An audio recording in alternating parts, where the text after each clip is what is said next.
Olá e bem-vindos! Hoje o nosso papo é sobre a Hungria. E a gente quer ir muito além do óbvio, sabe? Do goulash, da páprica. A ideia é entender o que realmente forma a cultura húngara, a cultura magiar. Exato. Mas antes de começar, tem um dado que eu achei simplesmente inacreditável.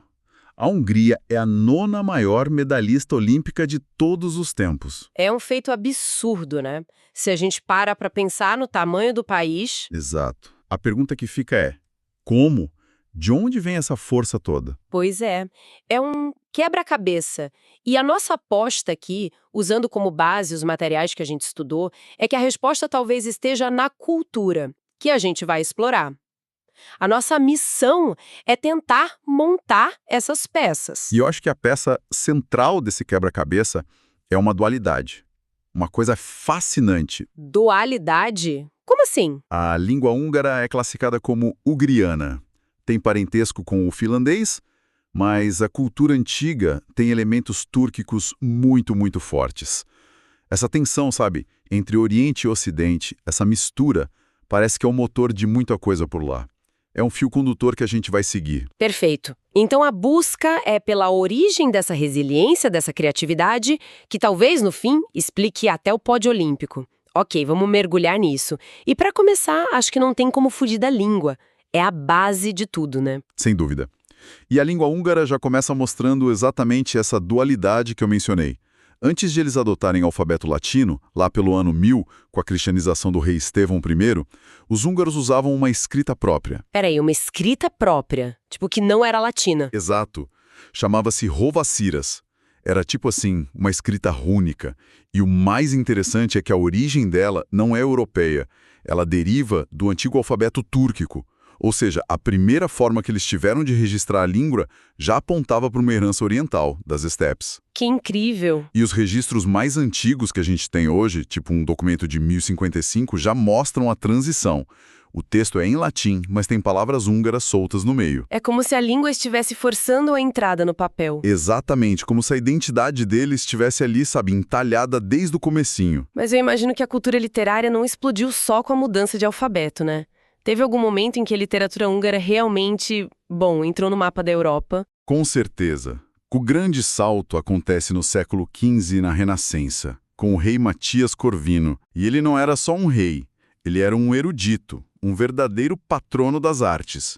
Ele criou a Biblioteca Corviana. Biblioteca Corviana? Isso, e era simplesmente uma das maiores e mais importantes bibliotecas da Europa na época. Uau! Ele colecionava de tudo, não só textos religiosos, mas crônicas, obras de filosofia, de ciência.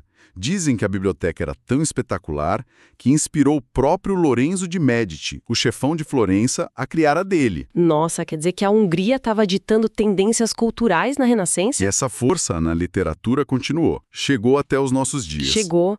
E de uma forma muito poderosa. Se a gente pular para o século XX, por exemplo, a gente encontra Imre Kertész. Ah, o Nobel de Literatura? Exato. Ele foi um sobrevivente de Auschwitz e Buchenwald. E, em 2002, ganhou o Prêmio Nobel. Os livros dele processam a experiência do Holocausto de uma forma brutalmente honesta. Isso mostra que a literatura deles não é só sobre um passado glorioso, né? De jeito nenhum. Mostra uma capacidade imensa de encarar os traumas mais sombrios da história e transformar isso em arte universal. Essa capacidade de expressar coisas tão profundas não deve ter ficado só nas palavras. É um bom gancho para a gente falar da música. Porque a música húngara parece fazer exatamente isso, mas com sons, certo? A alma do país parece que está na música folclórica deles. Exatamente. A música folclórica é o coração da identidade nacional. E ela tem uma assinatura rítmica muito particular. Que vem da onde? Vem direto da língua. O húngaro, de forma muito consistente, coloca a sílaba tônica sempre na primeira sílaba da palavra. Isso cria uma cadência natural, um ritmo forte, sabe? Quase uma marcha. É o que chamam de ritmo dactílico. E essa batida está em todo lugar na música tradicional. E essa tradição do povo acabou influenciando os grandes compositores clássicos. Totalmente. Foi o combustível. Bela Bartók e Zoltán Kodály, que são gigantes da música, basearam boa parte do trabalho nisso. Mas eles faziam a mesma coisa? Tinham abordagem um pouco diferentes. O Bartók era quase um antropólogo musical.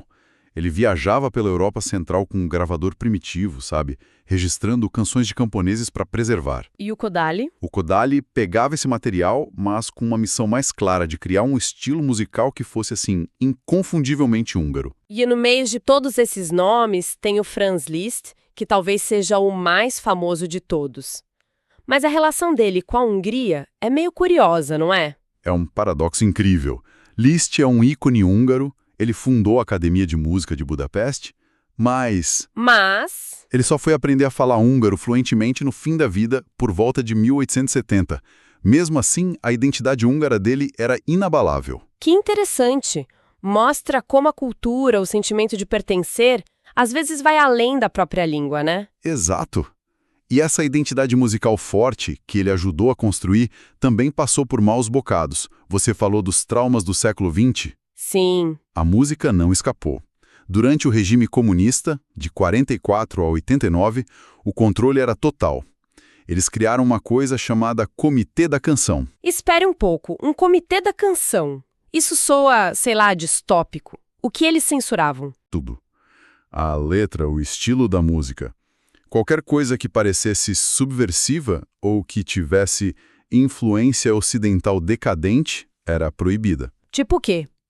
Músicas com letras ambíguas, ou até certos acordes de jazz, de rock, tudo podia ser vetado. A ideia era criar uma cultura que servisse à ideologia do partido. Nossa! Mas, felizmente, depois da queda do regime, a cena musical explodiu de novo. Bandas de rock como a Omega viraram ícones e a cena de jazz ficou super vibrante. A resiliência, mais uma vez. Faz todo sentido. E essa tentativa de controlar a cultura e a diáspora de talentos me leva direto para outra área, o cinema. É impressionante a marca que os húngaros deixaram em Hollywood. É uma influência desproporcional. Os números são chocantes. Até 2018, profissionais húngaros, tanto em Hollywood quanto na própria Hungria, acumularam mais de 150 indicações ao Oscar. 150? E quantos prêmios? Umas 46 estatuetas. 46. Por quê? O que causou essa fuga de talentos tão grande?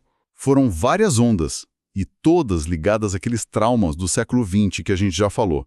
A primeira grande leva saiu depois da Primeira Guerra, quando a Hungria perdeu 2/3 do seu território. Muitos se sentiram sem pátria, sabe? Entendi. Depois, nos anos 30 e 40, a ascensão de leis raciais, a perseguição aos judeus. Uma quantidade enorme de artistas e intelectuais teve que fugir para sobreviver. E as últimas ondas vieram com a tomada comunista em 48 e depois com o esmagamento da Revolução de 1956. Hollywood virou um refúgio. E quem são as figuras mais marcantes dessa diáspora? A lista é um quem é quem do cinema.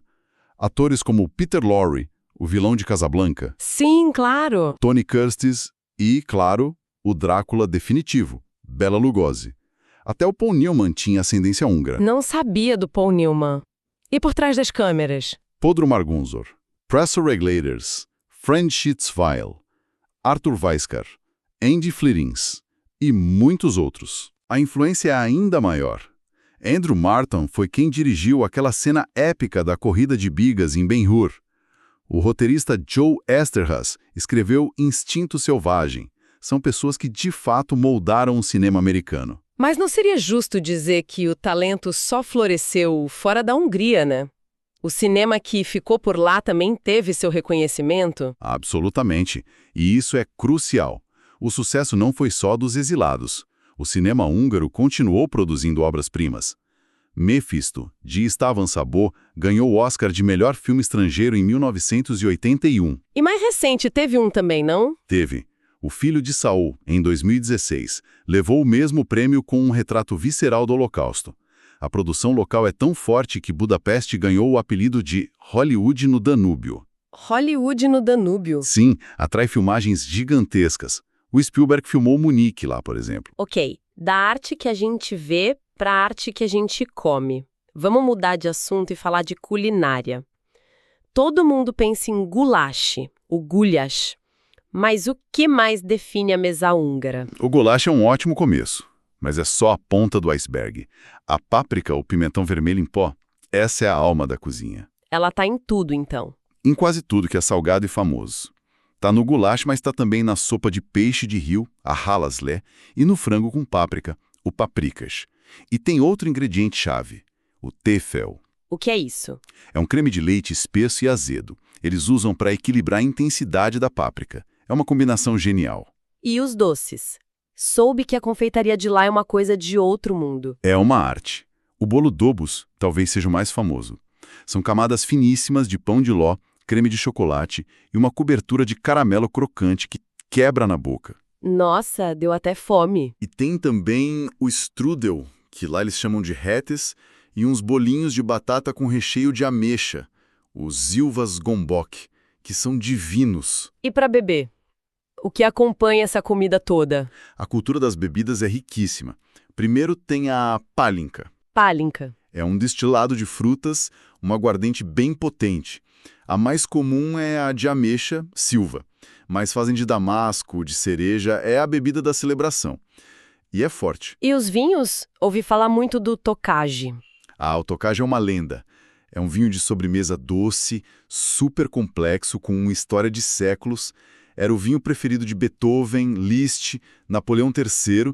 Dizem que Pedro o Grande da Rússia tinha uma adega só para ele. É considerado um dos maiores vinhos do mundo. E tem mais alguma bebida que seja peculiarmente húngara? Tem o Unicum. Unicum, o nome é sugestivo. É um licor de ervas escuro, amargo, feito com uma receita secreta de mais de 40 ervas. A família Svak guarda essa receita há mais de 150 anos. E é bom? É, um gosto que se adquire. Digamos que ele te lembra que você está vivo. Entendi. Mas o fascinante é a história. A receita sobreviveu a 2 guerras mundiais e à nacionalização comunista, sempre guardada pela mesma família. É mais um símbolo de resiliência cultural, só que engarrafado. Falando em cultura que se sente, vamos para os spas. A cultura dos banhos termais parece ser parte do dia a dia húngaro, não só turismo. É parte do DNA deles. A Hungria fica sobre uma bacia de águas termais, então a tradição vem desde os romanos. Mas quem realmente consolidou isso foram os otomanos, durante a ocupação no século XVI. Então aí está ela de novo, a influência oriental, a dualidade que você mencionou no início, deixando uma marca física na cidade que dura até hoje. Exatamente. Banhos turcos daquela época, como o Kirali e o Rudas em Budapeste, continuam funcionando. Você pode ir hoje e se banhar numa piscina com uma cúpula otomana de 500 anos. É uma herança viva. Que incrível! E além dos banhos urbanos, existe o Lago Eves, que é o maior lago termal biologicamente ativo do mundo.